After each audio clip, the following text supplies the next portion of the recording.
বান্ধৱীসকল jobs and education চেনেলটোলৈ পুনৰবাৰ আপোনালোক সকলোকে স্বাগতম জনাইছোঁ। মোৰ নাম প্ৰিয়ৱত মহন্ত। যিহেতু আমি আগৰ পাৰ্টত আছাম হেল্থ এক্সামৰ কিছুমান ইম্পৰ্টেণ্ট কাৰেণ্ট এফেয়াৰ্ছ ডিছকাছ কৰিছিলোঁ, আজি তাৰ ছেকেণ্ড পাৰ্টটো লৈ আহিছোঁ। আগৰ ভিডিঅ'টোৰ দ্বাৰা মই ভাবোঁ আপোনালোক নিশ্চয় অলপ উপকৃত হৈছে, আৰু যদিহে ভিডিঅ'টো চাই ভাল পায় তেনেহ'লে ভিডিঅ'টো নিজৰ বন্ধু বান্ধৱীৰ মাজত শ্বেয়াৰ কৰিব, যাতে তেওঁলোকো ইয়াৰ দ্বাৰা উপকৃত হ'ব পাৰে। আৰু যিসকলে মোৰ চেনেলটো নতুনকৈ ভিজিট কৰিছে তেওঁলোকে চেনেলটো ছাবস্ক্ৰাইব কৰি কাষত থকা ঘণ্টি বেলটো প্ৰেছ কৰি ন'টিফিকেশ্যন অল কৰি ৰাখিব, যাতে ভিডিঅ'ৰ ন'টিফিকেশ্যনসমূহ পাই থাকে। এতিয়া বলক আমি দেৰি নকৰি আজি MCQসমূহ ডিছকাছ কৰোঁ। আজিৰ প্ৰথম কুৱেশ্যনটো হৈছে ICCৰ দশকটোৰ স্পিৰিট অফ ক্ৰিকেট এৱাৰ্ড কোনগৰাকী খেলুৱৈ লাভ কৰে? MS ধোনী। ICC দশকটোৰ স্পিৰিট অফ ক্ৰিকেট এৱাৰ্ডটো MS ধোনী অৰ্থাৎ মহেন্দ্ৰ সিং ধোনীয়ে লাভ কৰে। নেক্সট কুৱেশ্যন, 2022 চনৰ খেলো ইণ্ডিয়া যুৱ ক্ৰীড়াৰ আয়োজক ৰাজ্য কোনখন? 2022 চনৰ খেলো ইণ্ডিয়া যুৱ ক্ৰীড়াৰ আয়োজক ৰাজ্যখন হৈছে হাৰিয়ানা। নেক্সট, সাইকম মীৰাবাই চানুৱে মহিলা ভাৰোত্তোলনৰ কোনটো শাখাত টকিঅ' অলিম্পিক 2020ত পদক অৰ্জন কৰিছিল? 49 শাখাত টকিঅ' অলিম্পিকৰ 2020ত পদক অৰ্জন কৰিছিল মীৰাবাই চানুৱে। ইয়াৰ পিছৰ কুৱেশ্যনটো, 2020 চনৰ টকিঅ' অলিম্পিকত ভাৰতৰ ধ্বজাবহনকাৰী কোন আছিল? MC মেৰী কম আৰু মনপ্ৰীত সিং। MC মেৰী কম আৰু মনপ্ৰীত সিং, মনত ৰাখিব। নেক্সট কুৱেশ্যন, ফেনী নদীৰ ওপৰত নিৰ্মিত মৈত্ৰী সেতু, যাক উত্তৰ পূৰ্বাঞ্চলৰ দুৱাৰমুখ বুলিও কোৱা হয়, ভাৰতৰ কোনখন ৰাজ্যই বাংলাদেশৰ সৈতে সংযোগ কৰিছে? ত্ৰিপুৰা।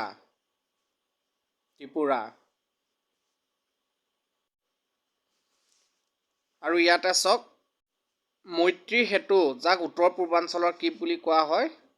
দুৱাৰমুখ বুলি কোৱা হয়। এনেধৰণে আহিব পাৰে যে মৈত্ৰী সেতুক উত্তৰ পূৰ্বাঞ্চলৰ কি বুলি কোৱা হয়, তেতিয়া আমি দিব লাগিব দুৱাৰমুখ, মনত ৰাখিব।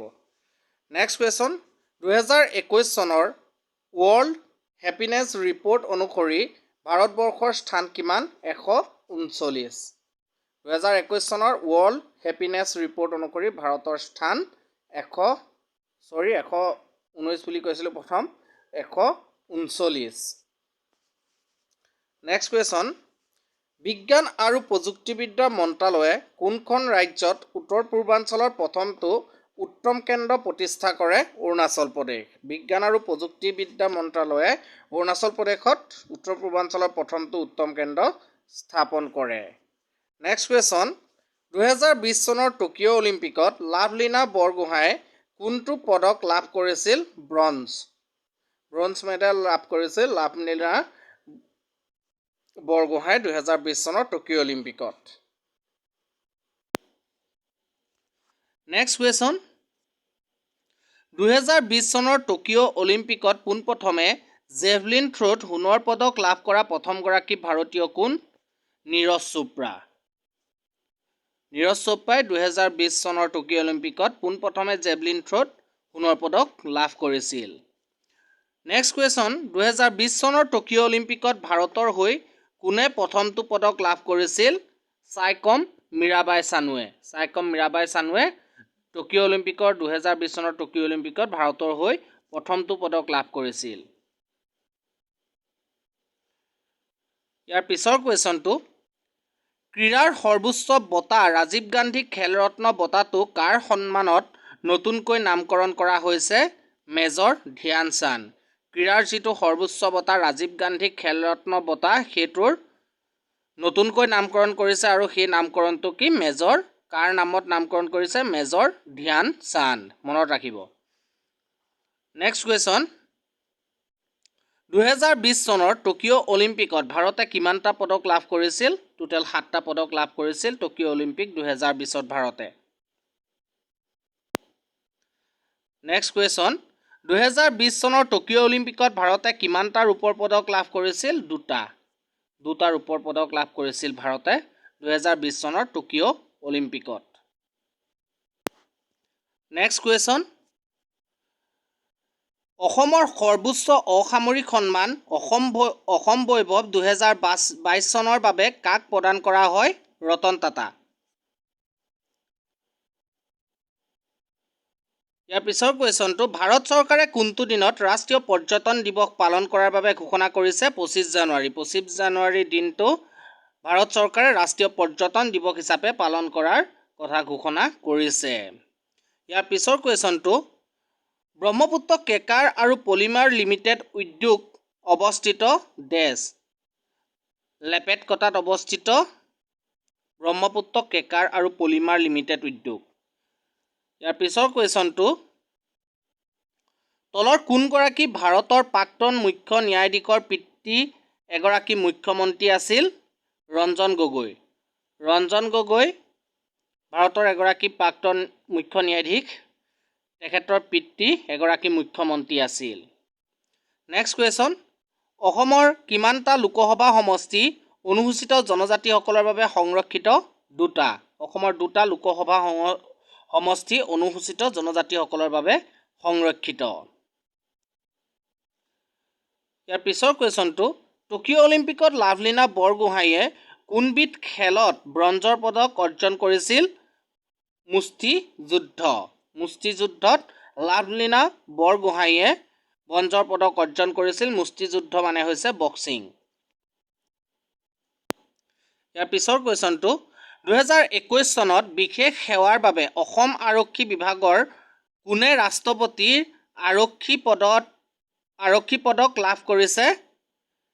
ভায়লেট বৰুৱা। 2021 চনত বিশেষ সেৱাৰ বাবে অসম আৰক্ষী বিভাগৰ ভায়লেট বৰুৱাই ৰাষ্ট্ৰপতিৰ আৰক্ষী পদক লাভ কৰিছে।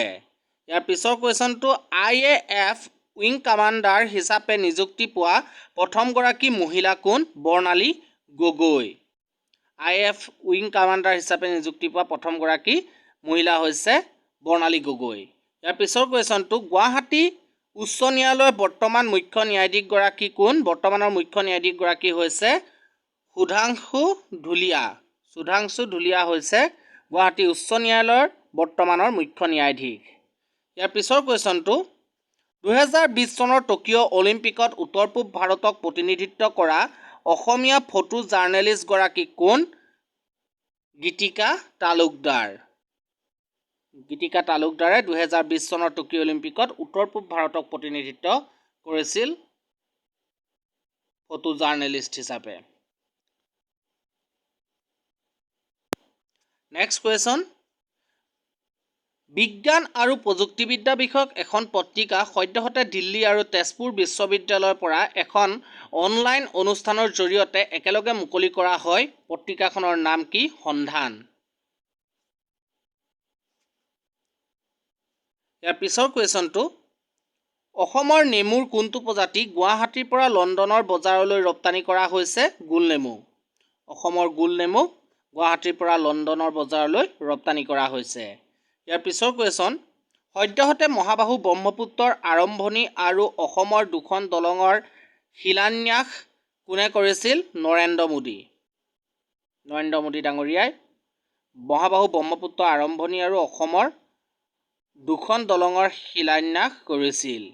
নেক্সট আৰু একেবাৰে শেষৰ কুৱেশ্যনটো আজিৰ, ভাৰতবৰ্ষত ব্ৰহ্মপুত্ৰৰ মুঠ দৈৰ্ঘ্য কিমান? 918 কিলোমিটাৰ। ভাৰতবৰ্ষত ব্ৰহ্মপুত্ৰৰ মুঠ দৈৰ্ঘ্য হৈছে 918 কিলোমিটাৰ। বন্ধু বান্ধৱীসকল, ভিডিঅ'টো চাই ভাল পালে নিজৰ বন্ধু বান্ধৱীৰ মাজত শ্বেয়াৰ কৰিব যাতে তেওঁলোকো ইয়াৰ দ্বাৰা উপকৃত হয়। ধন্যবাদ।